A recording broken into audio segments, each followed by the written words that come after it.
had AOL, I would say, circa maybe 95, 6 in Right. our house. It was dial up, Yep. cost a lot of money.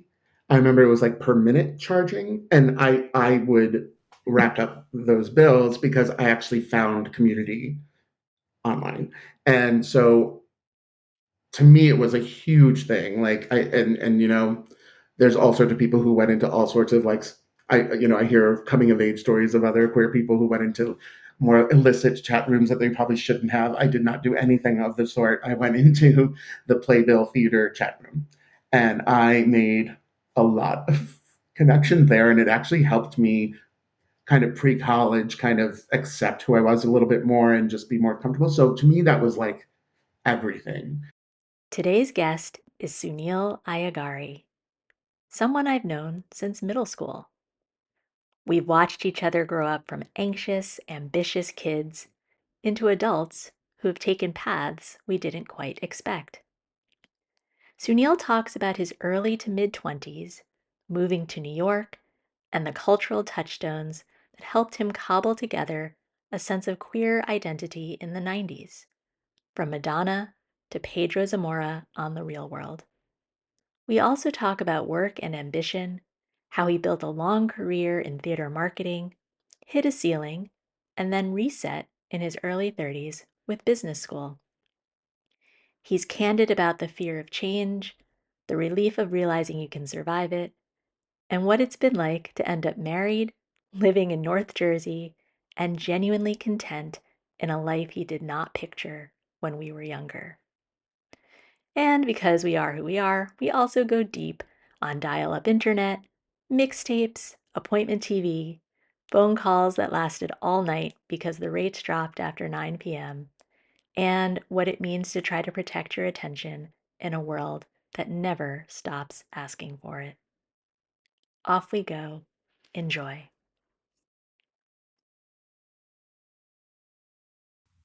Sunil Ayagari, hello. Thanks for joining me. Hello, Ara Tucker. Very amazing to see you. It has been a little while. I know, but we've known each other since we were wee bairns, little Wee ones. I children. mean, because even though this season is really about, our college milestone year, as you said, you and I were also part of the great class of 93, eighth grade. So, Oh, yes, yes. I thought you yes. were going to say 97 high school, but yes. Yeah, That's when you 93. left us. Yes. Yes, that's the last time I saw you actually. So that Yeah. was we were 13 years old, and now we're not 13 years old anymore. A lot has changed. A lot has changed, and that's what we're going to kick off with actually. So like I said, I thought about talking to you because as our college graduation is impending, I was curious how different people are thinking about it, if at all. So have you thought about the fact that it will be 25 years since we graduated from college this spring?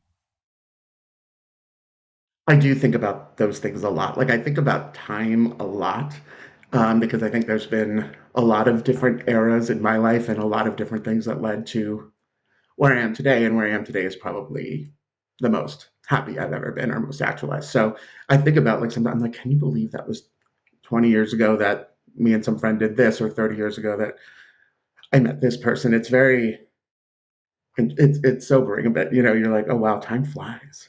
It really does. Are there I know you just mentioned that you feel really actualized in this version. Do you ever feel suspended in an earlier version of yourself? And if so, like what is that age and what is it like?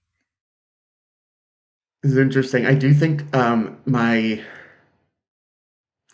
early to mid 20s is an era that I feel, as a queer person, as a person just moving to New York, I didn't live it out the way I could have. And so there are moments where I'm like trying to relive certain things from the past, and then I'm reminded when I try and stay up very late that I don't do very well staying up very late, and then I get up at 6 or 5:30 normally, and I work a full day. So I'm quickly reminded that my body isn't what it used to be either. But yeah, I do sometimes yearn for a younger. If I could have like just done more in that period or been more confident. Yeah, this idea, I'm curious about like confidence too, and confidence as it relates to adulthood. So, were there stories about adulthood that you like had like when I'm an adult, it's going to be like I'm not sure I ever. I think because so much of my idea of what adulthood was a highly heteronormative, like married to a woman, have kids, move to the burbs. Like I knew that that was not a life that I was probably going to chart. So I kind of just viewed myself as like probably living in the city all through the rest of my life in an apartment and, going to the theater and kind of being that type of elder person. But then that also shifted completely. And now I do live in the burbs and I am married. And so what it has become is definitely not what I envisioned it to be. well, you mentioned this idea of, I mean, the sort of time markers culturally, at least for me, when I think about growing up and being queer, particularly in the 90s, like 97, we were graduating from high school, and Ellen DeGeneres was like making huge news for coming out in real life, but also on a television show. Gasp, right? I mean, as you were starting to think about this identity as a queer person, were there cultural markers that you were like, I have a touchstone finally, like I can latch onto, or were you really like cobbling it together? It was definitely a cobbling, but there's definitely a few things that stand out because, I think also growing up, like kind of being aware in the late 80s, early 90s, the AIDS crisis was like looming over everything. And almost every mention of a queer person or a gay person, especially a gay male, was very focused on that and a lot of negativity, a lot of stigma. But also, I think we did go to a school where the sex education was relatively good. I think maybe not queer inclusive, but definitely not demonizing anything. So I think like I had that piece, but then I also had this intense fear and anxiety of what being gay meant, just from a cultural stigma place, but also from a health place. And so tons of so much fear and so much, I mean, nightmares every night kind of thing.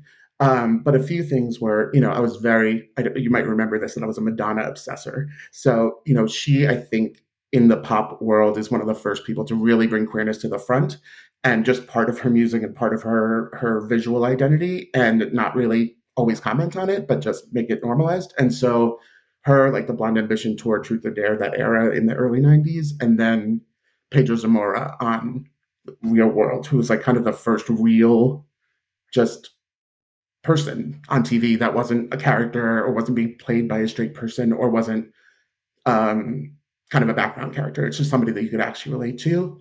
But then that also kind of re adds more anxiety and fear about HIV. And so, it was kind of tumultuous all through that era. Yeah.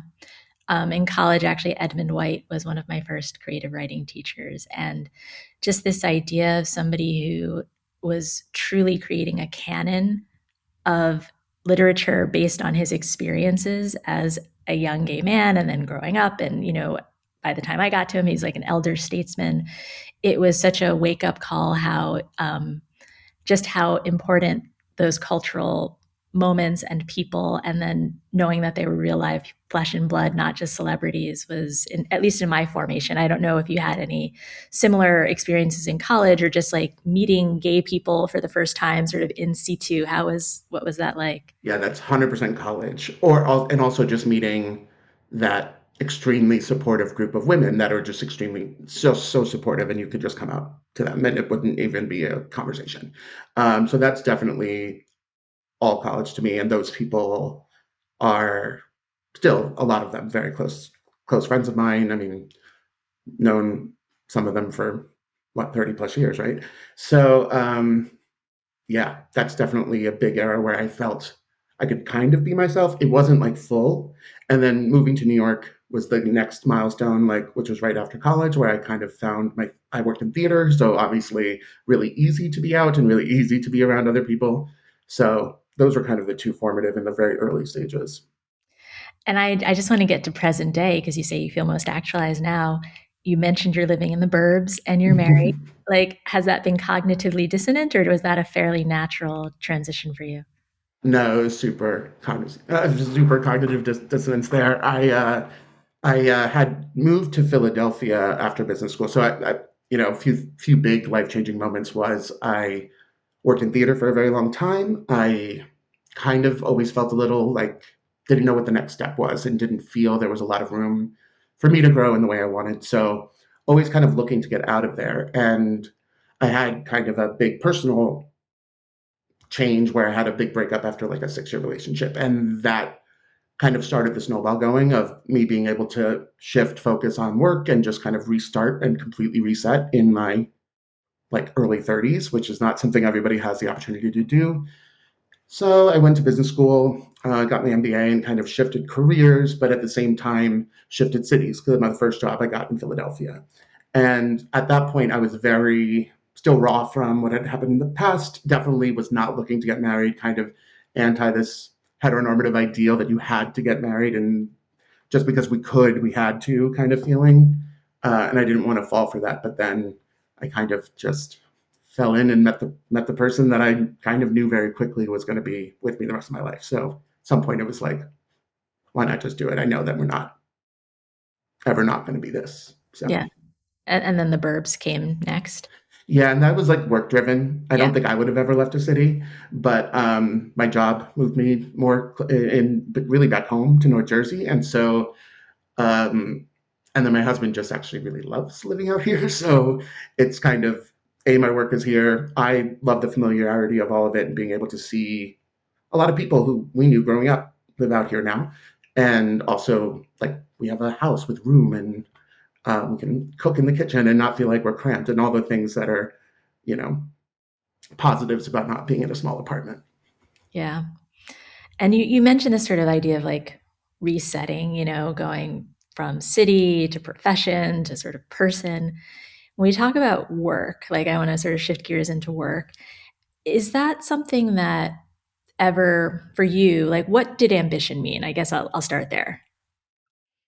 Um, Strange. I had like I was a very weird combination, and you might remember this as a kid of like very extroverted, and I would like try to make people laugh and talk a lot. But the flip side, if it was in class or in front of people or something where I could be judged, I would like become completely unable to communicate. I remember being like sent out of class for mumbling because I couldn't speak well, and I was just so anxious about being embarrassed. Like I just remember that being a thing. I don't know. I was younger than everybody else in the year. I was definitely chubby kid, geeky Indian into math, like queer, like presenting, I'm sure, at 5 and 6, like regardless of what um, I might remember. I'm pretty sure I was like singing Olivia Newton John all day. So it just I always felt embarrassed or like picked on in some way. So it took a long time for me to build what ambition was going to be. And then once I got to college, I started thinking I love the arts. That's sort of always been my escape. Theater, like, is where I felt like I would see community or people and stories that I related to. So, but I wasn't an actor and I wasn't a performer. So I went into theater admin, like marketing. So did that for a while, and then after I got to a point where I was sort of like assistant director at many multiple companies, and then it's like where do you go next? And I started just feeling like sometimes when you work on something, you stop loving it a little bit. And so I was starting to feel I didn't love it. I remember somebody invited me to like an opening night to a Broadway show, and I said no. And then I said to myself, I'm like, if baby Sunil knew he would be saying no to opening nights at a Broadway show, he would likely be so shocked.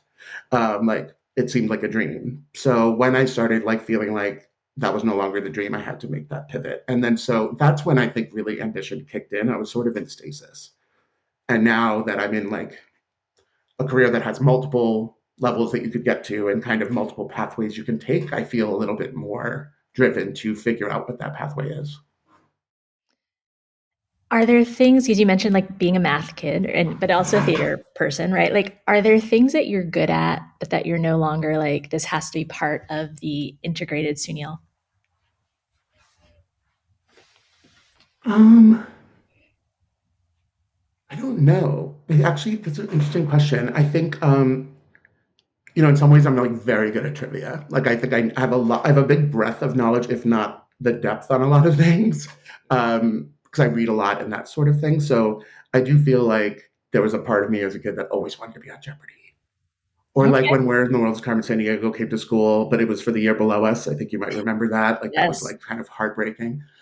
So like being on game shows was definitely like probably not going to ever be part of my life, but it's something that was like very much like a dream as a child. But no, I think I've sort of focused in. Like I go to the theater a lot. I do a lot of supporting of the arts. I also math is a huge part of my job as a brand strategist. So all of my strengths from before are kind of coalescing. Okay, okay. I love that. Have you ever had a moment of either burnout or boredom where you've learned something that being ambitious, focused on success, like taught you? Yeah, I mean, I've had a few really trying times because, like, right after I graduated from grad school, where I felt I was really successful and things went really well, it took me a while to find a job. So I had a good, like, year of not being employed and just applying to things and trying to break into this new world that I had never been a part of. Like theater, I had connections up the wazoo, and then this world, I had nothing, right? So it taught me a lot about persistence and it taught me a lot about balance because, you can either let that really grind you down and really take that year as a negative thing.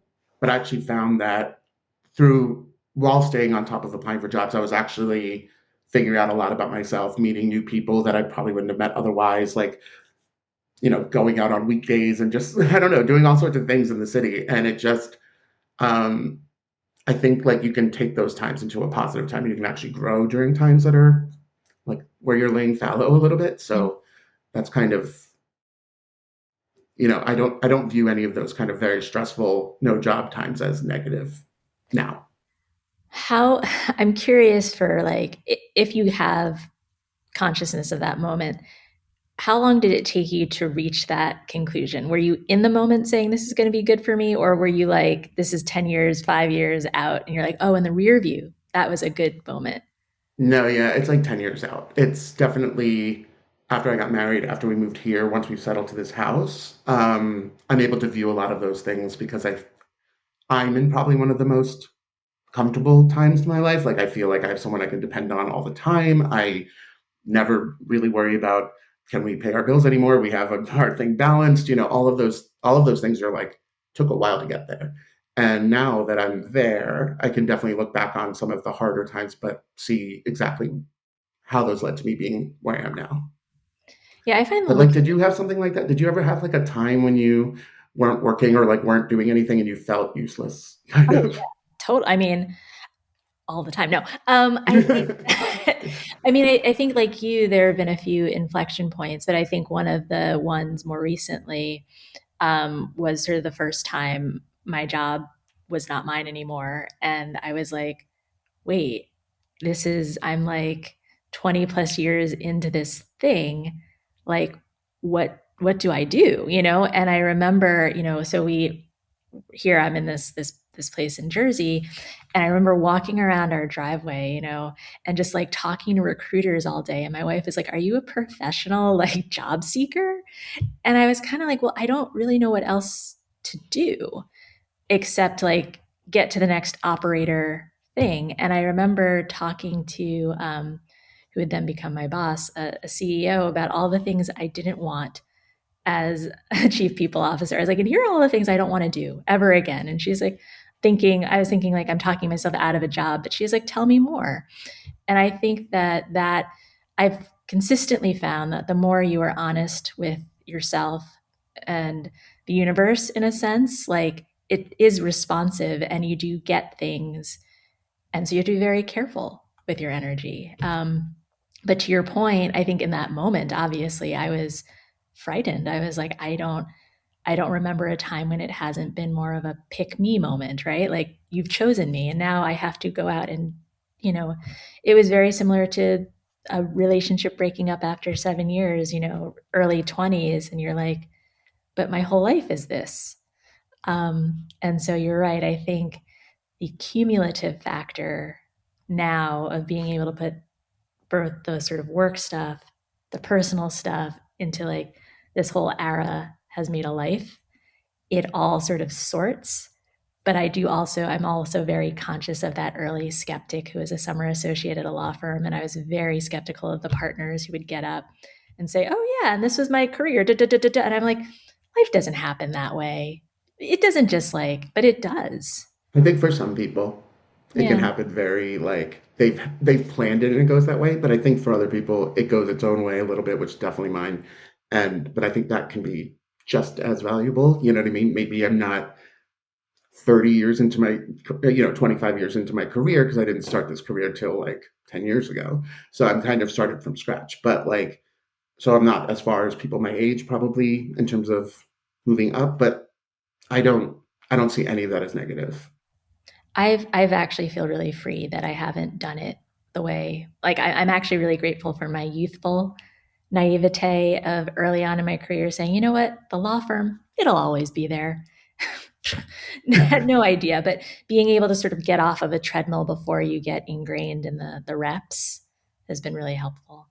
Well, my memory of you, because we took a lot of classes together, Yeah. is that you were like straight A student, perfect 100%, beautiful handwriting, even though you wrote in with a strange pen holding uh, method. But like, I felt like school was probably very easy for you. I don't know, that's why it seemed, as opposed to like you worked crazy hard. Like you just were a straight A student. Was that like, did you find that that was true and that when you went to college, it came easily still? Because I actually felt college was a watershed moment where all of a sudden academics did not come easily to me as it did previously. And all of a sudden I was unprepared and I was felt immature and young, which I was. I was like 17 when Right, I right. started. You're a December birthday, right? Yeah. Yeah. All of those things. I think I think middle school, and I'm so glad we're talking because I think middle school, I was looking through our 8th grade yearbook. There were so many stories being put on us in that school, some great, some not so great. And I remember we had this 3rd grade music teacher, Mrs. Gordon, and I remember her saying like, "Ara, you're going to be the president of IBM one day." And looking back, it's like on the basis of my recorder playing, like how like my Sally Jesse Raphael glasses, like what would tell you a 3rd grader would have that kind of a future? And I think that was one part of the era. But there was also an era, and you and I were in algebra together. Like I was a disaster in math, like like a disaster. Like our 8th grade geometry teacher, Mrs. Faulkner, God bless her. Like I had no idea what a proof was. Like I was, but yet there was this halo around me of no, you are smart enough, you can figure this out. And my parents were obviously believing in me too. So there's a lot of like belief sales kind of pushing me forward. But there was also this era that was really insecure and really confused. Um, I think our middle school social dynamics were a little bit like Heather's on a good day. And I think I just wasn't sure where I fit. And I think I tried to fit everywhere and felt like I was nowhere at the same time. And I didn't have language. I don't know if you had language. I didn't have language for being gay until high school. I just knew I felt really invested in certain people. Most of my girlfriends, I was like, I care so much about what you think of me.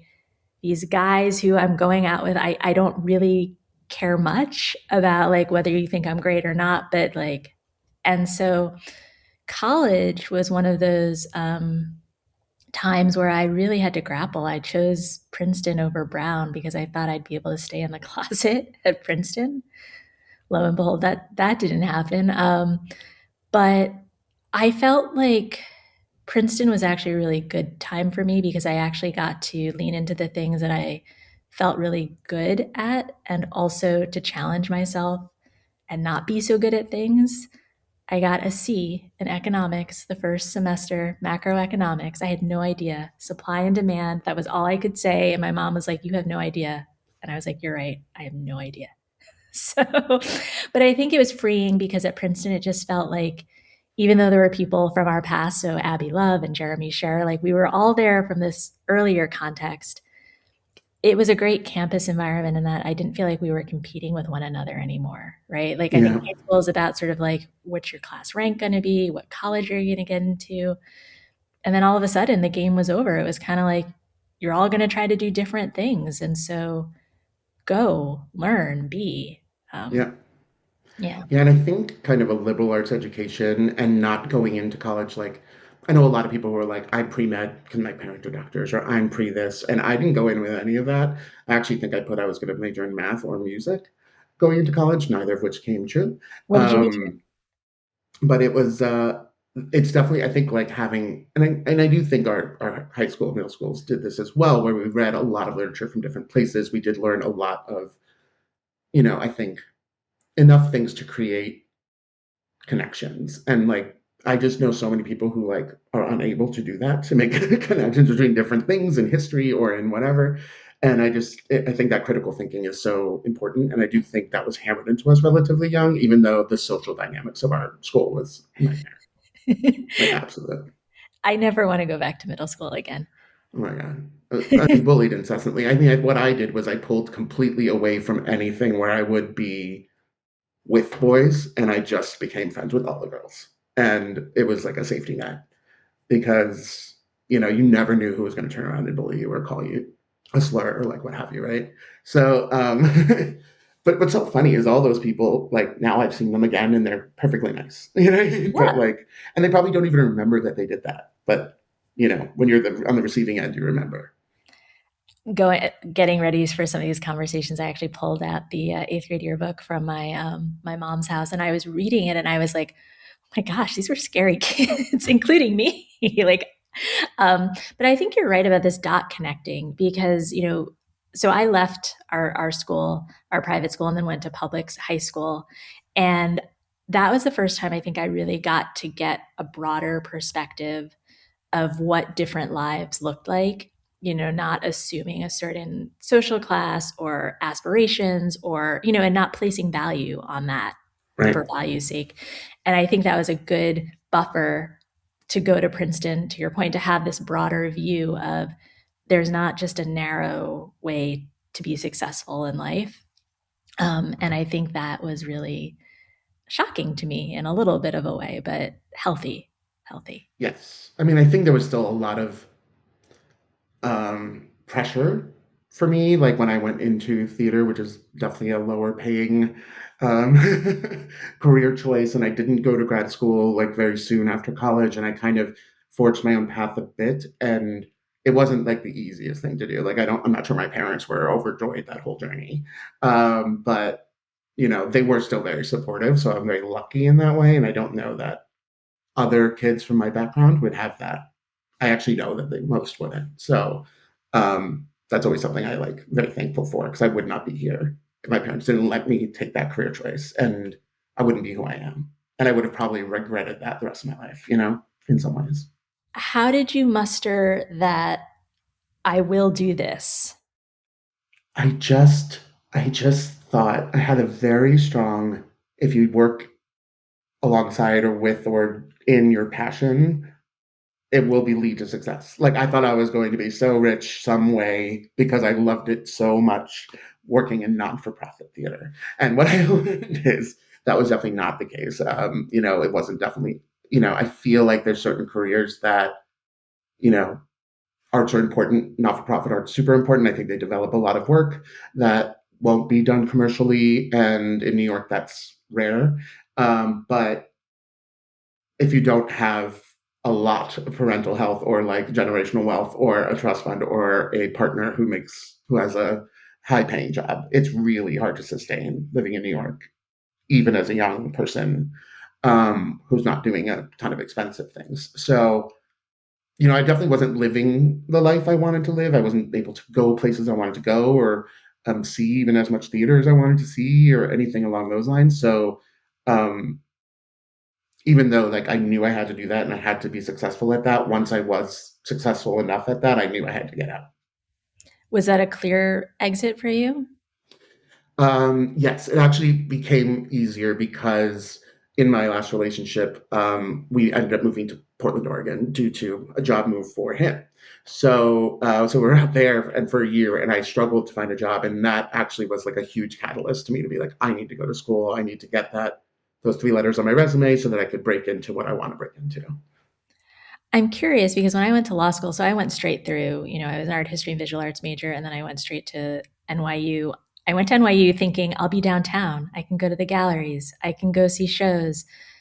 I did very little of that, but I was fascinated by folks in my class who had very disparate interests. Like I had a friend who was a DJ, somebody was running the Log Cabin Republicans. Like they weren't all just like law school people. What was going from theater to an MBA program like? It was sort of reliving a college experience. I mean, I went to Rutgers Business School, which is a relatively small program. So there's a huge part-time program that's like thousands of kids, but only I think 60 of us or so per class in the full-time program. So going back to school full-time, we're all have a little bit of time on our hands. Business school is not as intense as law school, I'll tell you that. And maybe it can be, and maybe if you go to one of the top schools, it is, but I was obviously not in that situation. So it was kind of like going back to college. I mean, I mean, there was a few of us that were queer in this program, so that was like we had a little bit of a camaraderie there, and we would go to like the MBA queer conference and like things like that together. But I ended up being friends with all sorts of people that I wouldn't have been friends with when I was younger, and I think this is definitely due to a different confidence level. So, you know, straight frat boy type football loving guys. I mean, like one of them was the best man at my wedding. So, I mean, it's definitely it's interesting how like once you have more confidence and once you're willing to talk to people outside of your circle, sometimes you'll find your people anyway. So that was definitely interesting. The other thing that's interesting is that it was a sobering moment where people would ask me what shows I'd worked on, and you realize how little cultural knowledge that maybe is widespread. So, like I would say I worked on a show with say Frances McDormand, no idea who she is, like multi Oscar winning. Like I'm like not just saying like some random like theater person. It's an actual. I consider her a very famous movie actress, but kind of your regular, kind of light culture taker inners, like no idea. That was a very interesting moment, and kind of like oh, like you have no idea anything I used to work on, even though probably in my old circle everyone would know. So that was interesting. Did that give you more confidence, less, or was it a neutral experience? It made it. It made me know that I had to focus on transferable skills and kind of like not use that I've worked at these places or on these shows as any sort of leverage in getting a job because no one would know or care what those things meant. So it did sort of like refocus how I framed my career when I was looking for jobs. Because apparently, working on Broadway shows, marketing for 10 years, like people did not think that was that transferable um, to other types of marketing. Well, I'm curious, like what, I mean, we're talking mid 2000s at this point, or When I went back to yeah, school, no, 2013. So okay. it's pretty late. Okay. Yeah. Yeah. I think I'm also, when you say this, I'm like, oh, wait, I'm kind of biased in terms of knowing, like, I'm not a Broadway person, but my ex girlfriend in college, she went to everything at Princeton. So I went to everything for a very short amount of time, but Yeah. it builds in a fluency. And then you're sort of, but this idea of touchstones not being consistent across industries or across, and having to understand your point that what's transferable about my experience, right? Like, And going back again, like knowing what I know now, I probably could have done a much better job of marketing myself in terms of my past experience. And I think that's why I struggle to find like my first roles and even my footing in my first roles in a huge way. But now I feel very confident in my job and I don't have all of the imposter syndrome that I had even coming out of business school in my 30s. Um, so yeah, it is, you always think I could have made a slightly different choice here or there, but I really try not to dwell on that anymore. It's so so boring, it's right? boring, it's draining, it's not worth it, but they Right. creep in. We're human. They creep Speaking of in. being human, in this world of technology and attention, I'm really curious about this sort of us as a cohort, this idea of coming of age before constant connectivity.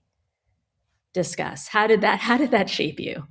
Um, so, we had internet. I don't know if this is early or not, but like we had AOL, I would say circa maybe 95, 6 Right. in our house. It was dial up, Yep. cost a lot of money. I remember it was like per minute charging, and I would wrap up those bills because I actually found community online.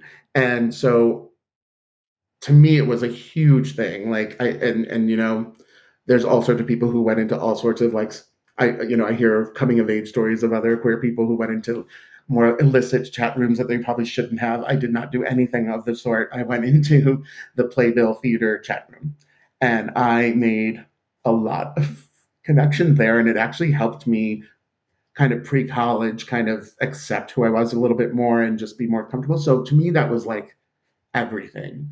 And it was like where I met people before I got to college. I didn't like keep those online relationships very, even if they were seemed a little bit stronger at a time. Like I didn't stay friends with those people once I kind of got to college. So I didn't like keep that parasocial thing going. But after a while, I do now think I'm like like I have an addiction to my phone in a way that I think is detrimental. So I'm actually like, so I think I don't even know the damage that would happen if you had it the whole time. Because we all got addicted late. I didn't get a smartphone until like 2011. So Yeah, it's only in the last 15 years that I've gotten this right. addiction. We've got old brains. They're not. But you're right. I mean, the thing about AOL, this idea of being connected, you still were tethered to like a machine. You couldn't take it with you. And I don't know in your family, but ours is in a very public space, and the like you'd hear Yeah. it. My mom, my sister's teasing, she'd be like, "Who's online?" Like When it private, took up one of your phone lines, right? it Yeah, was like, it was very noticeable. yeah. Um, were you somebody who talked on the phone a lot in middle school or high school? Yes. And I don't understand it now because I probably never have more than a 10-minute conversation at this stage. Even so yeah, all night I would like talk to friends like as late as we could before our parents would. I don't even know what we were talking about. We'd watch TV on the phone It was like all it through was, college, even after. I know it feels like that. and there And was this like long doing cord, this. like the cords would get Yeah. all tangled up, and Oh like yeah. after I 9 mean, p.m. did you do that? Like talk all night Oh to yeah, people?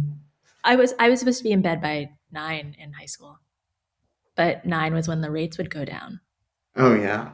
And then I don't know if you remember, like the telephone bills would be printed. It would say like which number and for how Exactly which long. number where it was. Yeah. Did you have your phone line? I think after like when I was 16, I got my own phone line, my own computer, and my own TV. You were So definitely, like my room was my command castle, center. like, like very much. And and also I was the last person. I didn't get my license till December of my senior year. All these things, so I didn't have the mobility of everyone else either. People had to come pick me up all the time. So it was definitely a lot of time in my room reading, watching TV, and talking about theater online. I guess. You're consistent. I'm very consistent. I You still like all the things I liked when I was a kid, like all the artists. Like I was really into Tori Amos in high school. I was really into Madonna in middle school. I'm still into. I mean, I just bought Tori Amos tickets for a couple of like when she comes in a couple months. So it's like my taste has not really changed. It's maybe developed, and I've maybe allowed a little bit more things in. But now I don't even. What the kids are listening. I mean, I have no connection to any of these artists. I don't understand that Harry Styles can sell out 30 days at MSG. It feels like one of the Four Horsemen or something. Like how did this happen to the arts? But then I sound like an old fuddy. So I don't know. Like, what are you taking in these days? Do you take in current things? well, so I was just talking to our dear friend Mayuri, and I was talking about, I think we were talking about writing, and I was talking about how I made these playlists for some of my characters because I had to get into like a mindset of what was I like when I was 20 versus now. And I think I'm kind of stuck in those. I just got to thank you from the fray. Like, okay. um, I do enjoy the idea that Spotify like helps me discover things that I might not based on what I am listening to, but I'm not straying from the things I liked when I was Me young. neither. And I find it hard to like memorize songs now. Like I can every word to all 80s and 90s and early 2000s even songs. Now it's like I'll listen to a song 30 times. I feel like I can't really sing along anymore. Like my brain doesn't like take it in so easy. What do you do about how do you protect your ability to pay attention these days? I had attention deficit disorder my whole life, so it's actually very difficult for me to pay attention in certain situations. I wasn't diagnosed till I was 17, so I think there was a lot of missed opportunity in there where I wasn't doing as well in school, and I could have definitely done better. But despite that, if I'm at the theater and I'm like seeing a 3 hour or even 6 hour play that I'm like, and it's amazing, I don't see anything but this play. I can totally take it in, and it's very um, interesting to me because it's really hard for me to pay attention in other situations. Although if there's any distraction, if someone's talking or shaking their ice, it's like all over. I have zero ability to get back, and I find that to be the case um, with things that I love, but things that I'm kind of like bored by or don't want to do or like work related things. It's a lot harder. I really have to like put effort into paying attention in a way. But wait, what was the question? Where do we start? That's perfect. You I answered couldn't it. remember from where the thread started, but yeah, it was definitely. I think that that is a huge part of my whole life. Is like I'm very. It's very hard for me to stay focused. Yeah. Well, I don't know if you're watching Pluribus or if you watched it. I have watched it. The there's no spoilers here, but this idea of her having to call and listen to a repeated message over and over, it reminded me a little bit of how we used to call movie phone, Hmm. right? And like, hello and welcome to Welcome to movie movie phone. fun. Oh yeah, Sponsored by Hot 97 and New York Magazine. If you know the name of the movie you'd like to see, like that's just that, right, is longer than we expect things now. And so watching that show not give us what we needed in terms of her being able to fast forward, like having to just pay attention to something, be yeah. bored. If I don't have the movie ticket already downloaded to my phone by the time that message was over, I'd be like, "This is slow. What's going Right. on?" Yeah. Yeah, Yeah.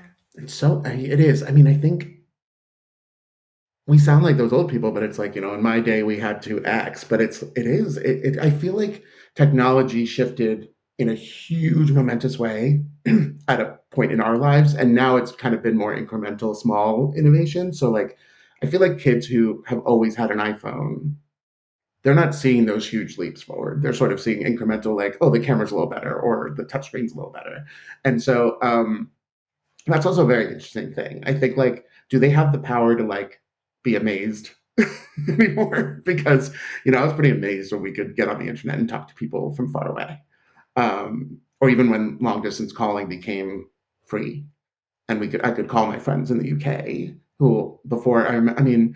We had a friend in fifth grade. I don't know if you remember who was from the UK, and in Miss Ocello's class, and Right. we used to write each other letters when he moved back. Wow. Like we lived in that era. Pen pals. We wrote to authors. Oh yeah, we had pen pals. Oh yeah, we would write to famous people and Sometimes they'd authors. write back, right? Oh yeah. Yeah, no, Now it's everything is email. And I don't know. I mean, there's a personal touch to all of it that we'll never get back.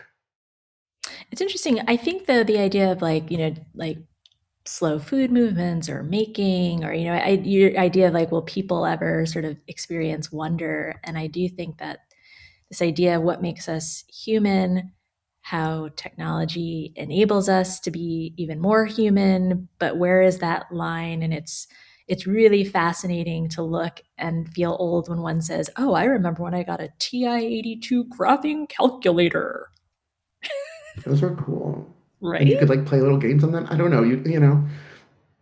I definitely feel like where I still feel wonder is not tech anymore. There's no innovation that comes out that I'm like, oh my god. Like, in fact, I see the driverless taxis in San Francisco when we were just there, and I was like, that is terrifying to me.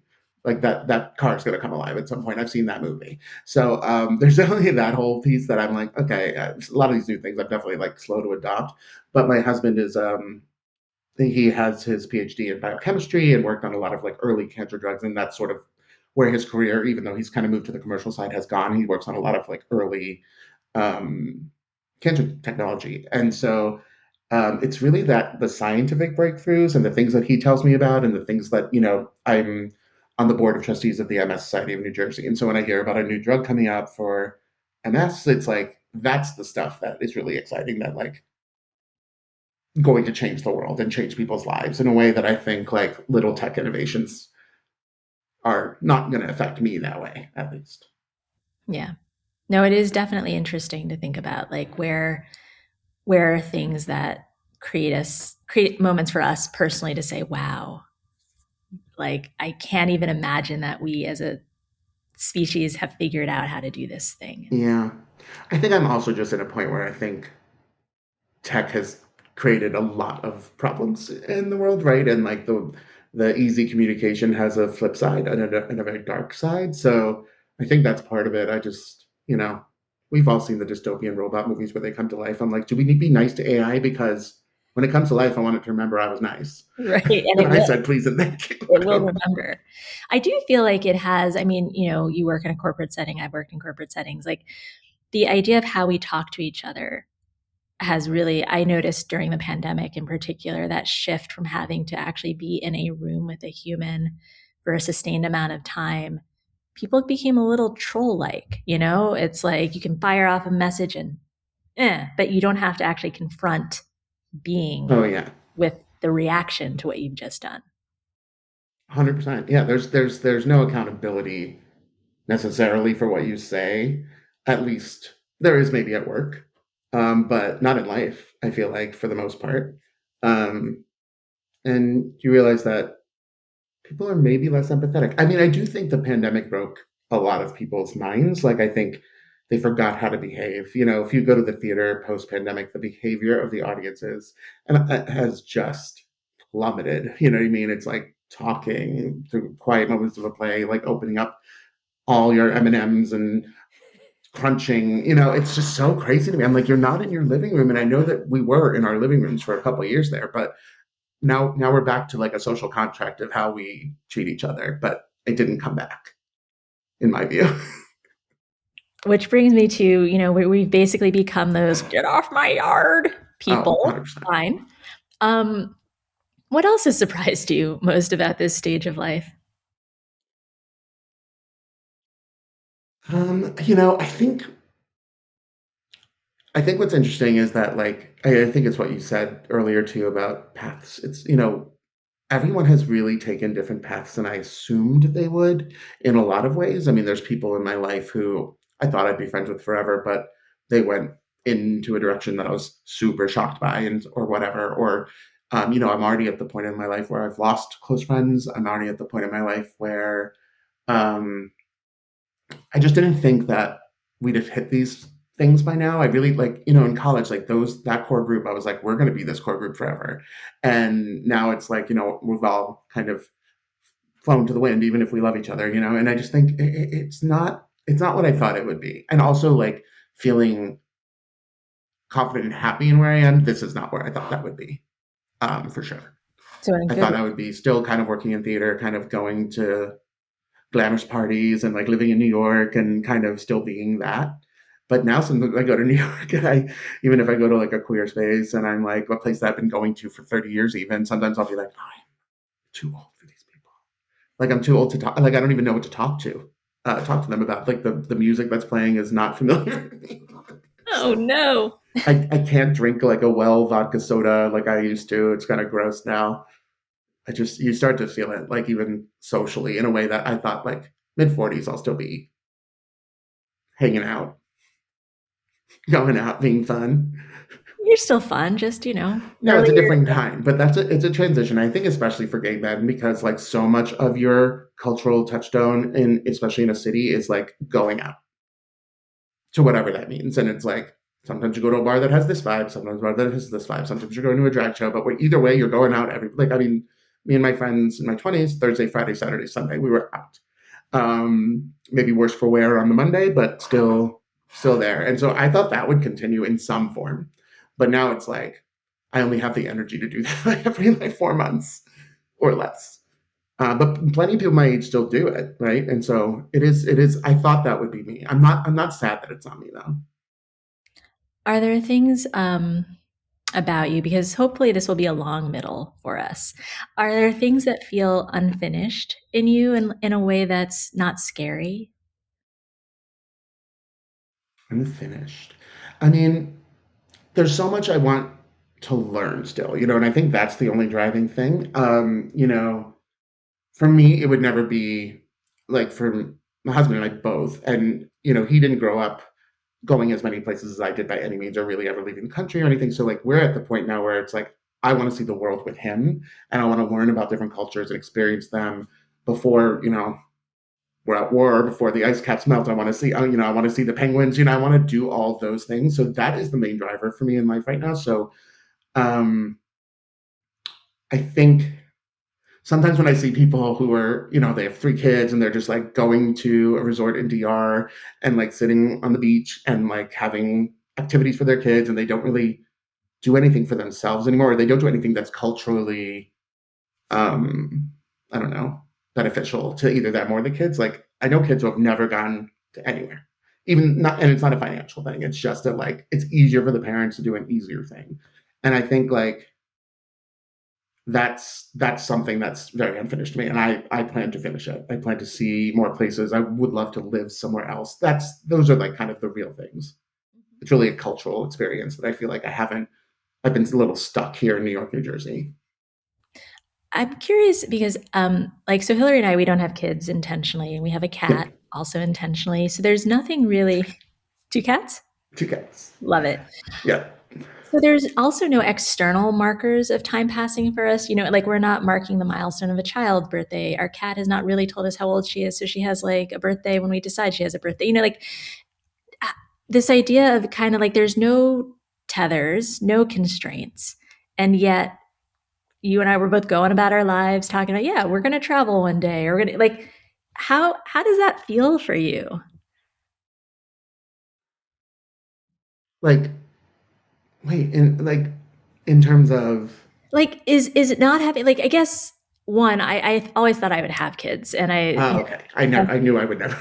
okay, so I mean, is this idea of time passing through others anything that you were ever like, well, if I don't have others to pass time through, then it's just my journey and mine alone?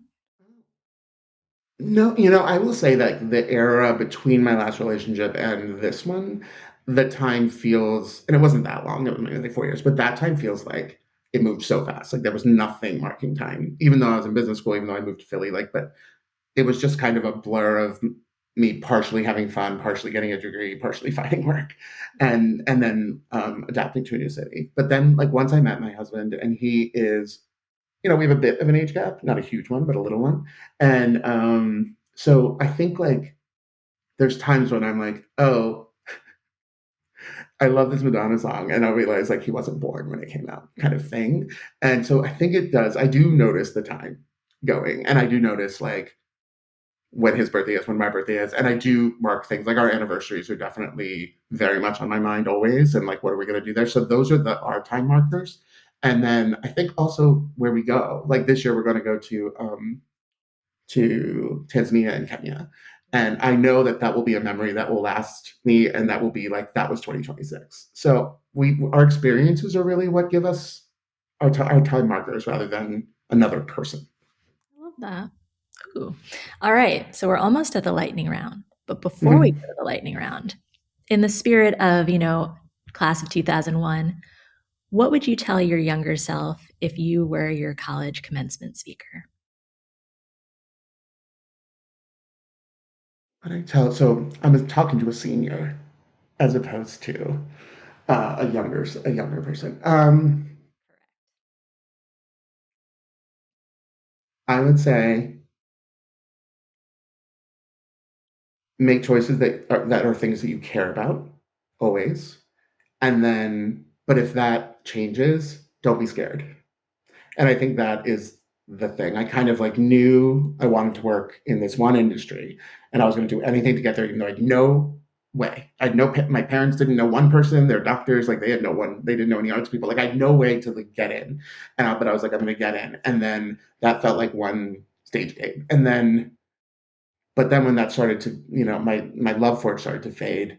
That was like probably the scariest point in my life. And I wish that I had been a little bit more confident in terms of that next choice as I was the first time.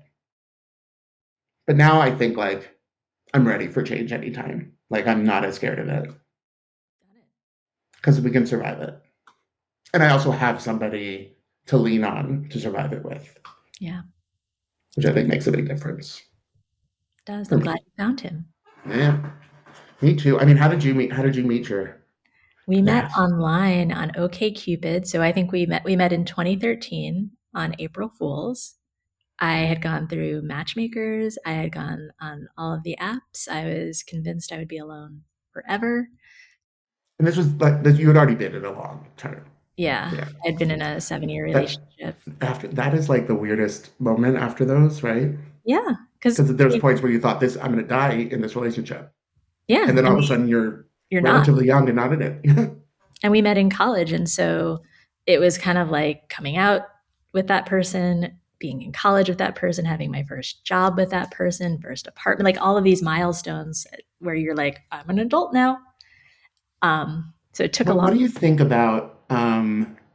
I do think depending on where you are and who your parents are, but there's probably a lot more ability to come out to your family earlier now than there was when we were young, or like at least it feels that way. That there are a lot more parents would be open to that. How did you? Were you like terrified, and then did it go well, or Oh you don't have to? no, no, this is all part of 2001. This was a college. Yeah, My senior thesis actually was an installation and documentary video on the public and private spaces of coming out, and it was called "I Didn't Want to Tell You Like This." And it was a little bit of performance art when my senior thesis advisor, one of them, my mom was on campus for some reason, and she said, "Oh, are you coming to Ara's opening?" And my mom was like, "Oh, I don't know. When is it?" And I was like, I did not make this with my mom being there in mind. right. Even though that is the message of the piece. Right. So I had 4 coming outs. I had to come out to each parent separately, because, my parents are divorced and remarried. Yeah. So that happened my junior year, and it happened in relation to Kelly. It was kind of like they kind of guessed something was going on. And so in some ways, we came out kind of as a unit, not just as me on my own. But I was terrified, Sunil. My plan had always been I'm going to be financially successful, I'm going to be far away, and I might let them know one day. I did not envision them going on the journey with me, and it wasn't easy at first. I think they were all very loving in their own ways, but I think they were also all recalibrating to like who is Ara now? Is she going to be happy in life? Is she going to be okay? Because as you said, it wasn't this proliferation of, it was like 3 years or 4 years after Ellen. It wasn't great. No. Um, and for me, is one of the most healing things about Hillary is we got married in 2015, and when we were planning our wedding, she said, there are lots of like venues, but Princeton was so important to you. We should have it there. And we did, and we got married the day after the marriage equality decision came down. And Hillary was like to the officiant, she's like, if this happens, you're going to say we are lawfully wedded wives. She did, and to see my parents all there, my mom was having a great time. She loves Hillary. Like it's been such a, I guess we didn't really touch on that, but it's been so thrilling to be able to sort of like interact with my parents as humans now, as opposed to mom and dad, and to really be able to talk honestly about them. Like, my dad and I talk about how he wasn't so thrilled I became an art history and visual arts major, to everyone's shock, right? Like, Roger, surprised, not supportive. And my mom and I were just so much more alike than I ever thought, versus me thinking I have to prove something to them or I have to be good Yeah. enough for them. I still have the I need to prove something disease in my head that I'm constant. I feel like I need to turn off now because I don't think I need to anymore. But yeah, that doesn't go away. It's really hard. And also, I had like my sister was like kind of presented as an ideal in my life. You know what I mean? She definitely had straight A's all through our high school. Um, Went to an Ivy League school, went to medical school, did all of the things, has 3 kids. So it's hard to live up to that, especially when you feel as unconfident as I did. So um, that was always, yeah. That's definitely still some like rolling in my head things that need to go away. Because what's your age difference? It's not big with your sister, right? It's 3.5. Three and a So half. it's one of those things. So I was in eighth grade and MK when she was in a senior. So we Right. weren't always like together. But And enough. then she also like moved out, went to college, and then like we moved houses. And so like there was just a lot of things that I don't know. We were never really in the same place, I feel like.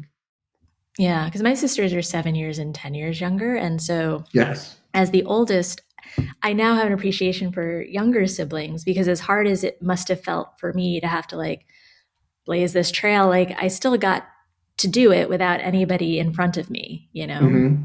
And they've all surpassed anybody's expectations, including my own, of like being wonderful humans. But I remember Alexis because she's 7 years younger, but went to Princeton. And I remember she called me up and she's like, "We just learned about Telnet.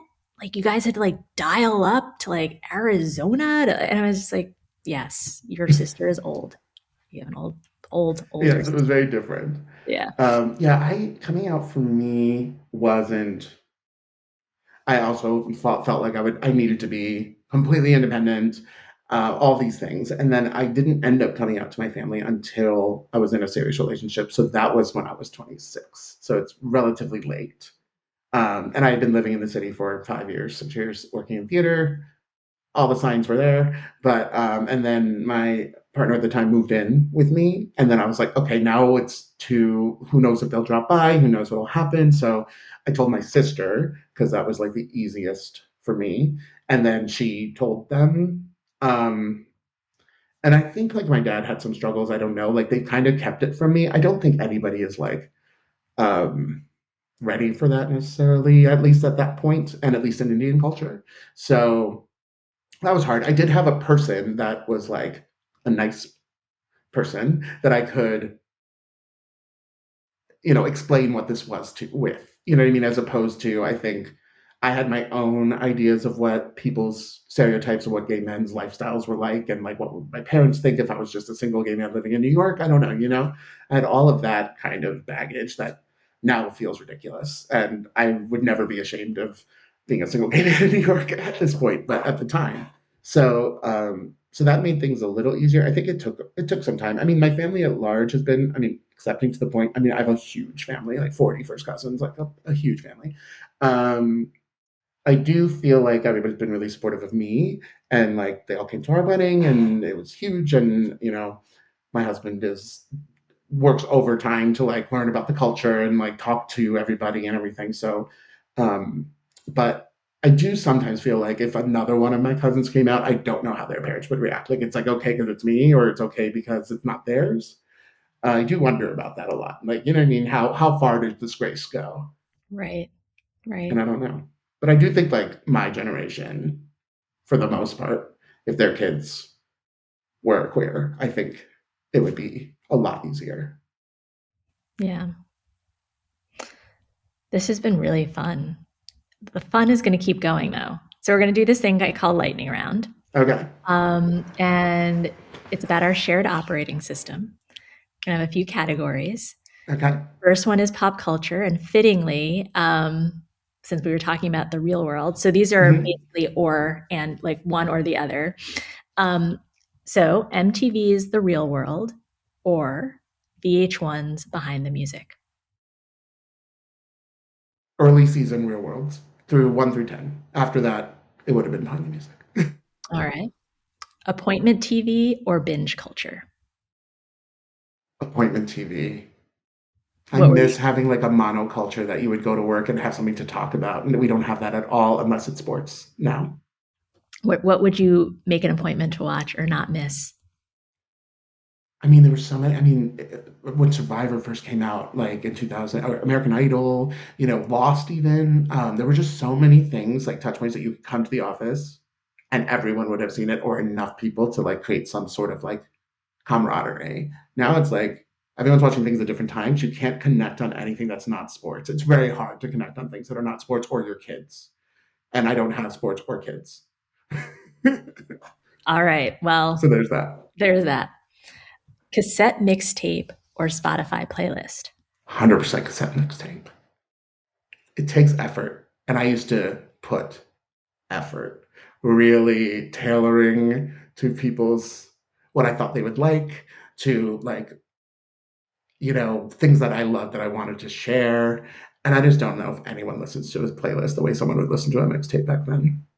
Do you were you taking songs from other cassettes, or were you going from the radio, or were you mixing the two? I never went from radio. So I will say, like, technologically, we were pretty always on top of it. So I had a really early CD player by the time I was like 9.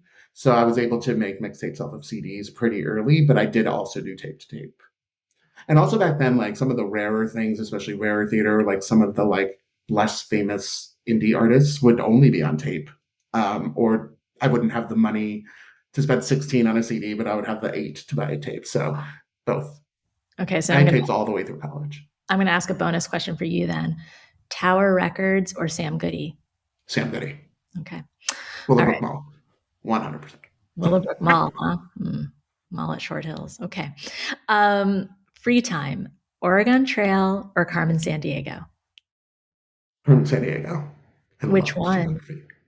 I had Where in Europe at home on my Apple IIgs, which um, all those learnings useless now. None of those countries, none of those capitals are still there. So now geography is one of my weak points, but I had European geography down before all the changes of the 90s on. Back in the day. Cool. Reading Rainbow or Saturday morning cartoons? Saturday morning cartoons. I Which never got into Reading Rainbow. Like, I don't have a nostalgia for it except the song. butterfly in the sky? Okay. Yeah, it's a great song. But no, I did. Yeah, I was definitely watching trash in the mornings, Do you know what like time you were waking up on Saturday mornings? 8. 8. Okay. Although then yes, 8, because at 8 at one point is when the Little Mermaid cartoon would come on, and which was like the Disney's like half an hour Ariel's Further Adventures, and that she was like very important to me at a I certain was time. One of my okay. early loves was Ariel. My little sister. Okay, because right, it's interesting because the age that we were, it was kind of the cusp of like old Disney, new Disney, right? Yeah. Yes, and like where like we weren't too old to watch Animaniacs really, but maybe too old to watch Rugrats. So I just feel like we're in a really weird place on like the Nickelodeon Disney cusp, because then by the time like the Disney got really good again, like after Little Mermaid and that kind of like what do they call it, the Renaissance. So like then it was like Beauty and the Beast, Aladdin, like that whole era. We were just starting to maybe age out of cartoons, but they were getting so good that I was like Yeah, a whole really new into them world. all the Come way on. I was into through that. high school. Okay. I don't know. I'm curious what your answer for this one. Record store or library? As a child, record store for sure. I could like it was really a theater driven thing, but I could sit in the like musical theater recording section and just like go through every CD and pick out something that I'd never heard of and buy it and then just like imagine what that show was like. That was like a big part of my kind of cultural world. Right, because you would hear a recording, but you couldn't necessarily go to a computer and say, pull this up on YouTube Oh, or 100%. I had no idea what the visuals were for a lot of things. So, I'd listen to this random show, like this random musical based on Metropolis, the movie, the Fritz Lang movie. And it's like this industrial musical from the 80s, like with a pop score, and like the set was crazy, but I didn't know what the set looked like at all until like many years later when the internet, I could like Google it. So it's interesting. Like I did have all this like imagination about what would happen on stage, but I just knew that going into a career that was that sort of artistic was so risky and would not get me to the financial comfort I needed to come out. So there's like it's all kind of ties together. when you're mentioning that show, I had this image of in Beaches, when she's in that like off Broadway play, like, oh, industry. Yeah. I love O Industry. That is a great number. That Midler at her peak. Yep. All right, we're moving into technology. Um, Okay. Game Boy or Etch a Sketch? I had an Etch a Sketch and not a Game Boy. But I would say like my real passion in that area was Speak and Spell. Did you have those? I was like a handheld device. But yeah, I didn't have a Game Boy. I craved one and like would want to play everybody else's. But no, I had an Etch a Sketch. Did you have also the like speak and read and speak and math? I had Yep. all three: the yellow, the red, and the gray. Gray. Yep. Yeah, I'll those spell. Yep. those are great. Yeah, amazing. BlackBerry or pager? I never had either. I was like contactless until I got my first like Razor senior year of college, or my first like Nokia phone. So so yeah, I have No. no one ever paged me. I never had any sort of smart device until literally I was in my 30s. So I have no, I mean, I would say because my parents had beepers and that was how I contacted them very often, pager Okay. DOS or Mac OS? stuff.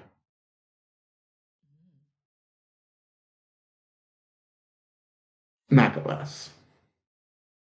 It's tough. I use DOS. I Final mean, because answer? I'm always in Windows for work, but all through high school and college, it was only Apple. And then, so I just have more of an affinity and like the ease of use I aspects. mean, that 2GS was pretty fancy. It was advanced. I mean, it was color. Yep.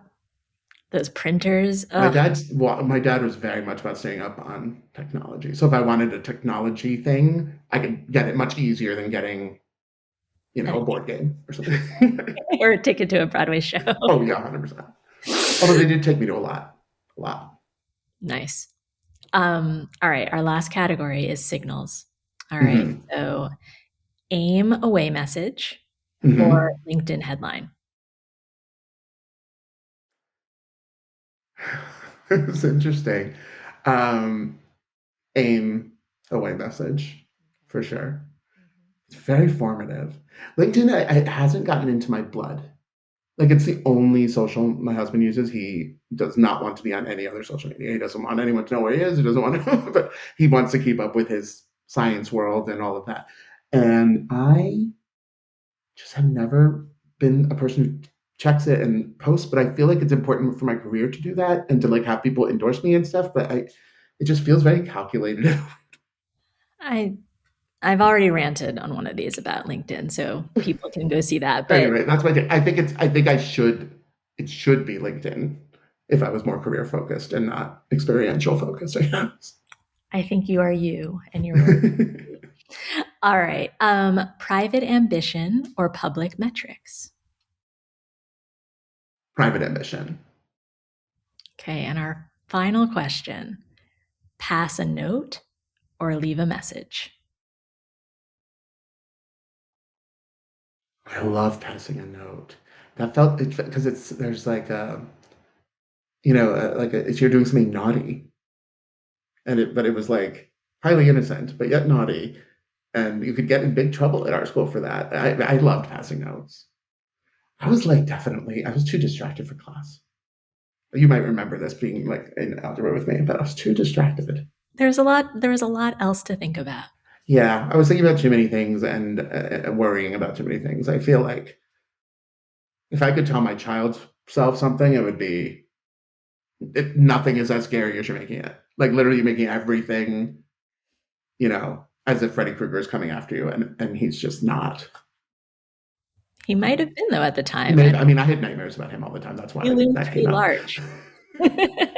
He was Oh. like my coming out or something, looming over me. Oh Oh, my goodness. Well, Sunil, thank you so much for joining me. This has been both thanks for so having fun, me. but also I've learned so much about you. Oh yeah, and it's like I just feel like I know you so. I mean, obviously, I like know how you write, like how you hold your pen. Like I've just known you that long, even though we probably haven't seen each other in decades. I don't know, Maybe long since middle time. school graduation. Yeah, I Yeah. must have seen you like once or twice, like a wedding, my Maybe Yuri's at my Yuri's. wedding. Yeah, yeah, yeah. Okay, fine. There has to be a point. But yeah, I mean, it's so funny how like there's people who I know now really well who I probably know less about than my memories of you, and that's like such a cool thing. Awesome. Well, we'll check in the next 25 years. We'll see what we're up to. 100%. All right, Part cool. 25 years. Thank you, Sunil. Great to see you. Well, that's all for this episode of I'm Here Too. Thank you all so much for joining us. I hope that you enjoyed our conversation. Please remember to subscribe so that you don't miss the next conversation. Thanks for listening, and we'll catch you next time.